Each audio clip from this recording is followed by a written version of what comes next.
பெருமானூர் அருகே போலி மருத்துவர் கைது. அரியலூர் அருகே அலோபதி மருத்துவம் படிக்காமல் அலோபதி மருத்துவம் பார்த்த மருந்து கடை உரிமையாளரை போலீசார் கைது செய்தனர். அரியலூர் மாவட்டம் குருவாடி கிராமத்தை சேர்ந்தவர் வீரபாண்டியன். இவர் அதே பகுதியில் ஹரிஷ் என்ற பெயரில் மருந்து கடை நடத்தி வருகிறார். இந்நிலையில் இவர் அலோபதி மருத்துவம் படிக்காமல் அப்பகுதி மக்களுக்கு அலோபதி மருத்துவம் செய்வதாக மாவட்ட மருத்துவத்துறை துணை இயக்குனர் மாரிமுத்துவிற்கு புகார் அளிக்கப்பட்டது.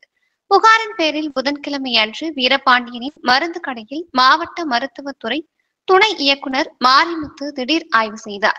அப்போது அலோபதி மருத்துவம் படிக்காமல் அலோபதி மருத்துவம் பார்த்தது கண்டறியப்பட்டது.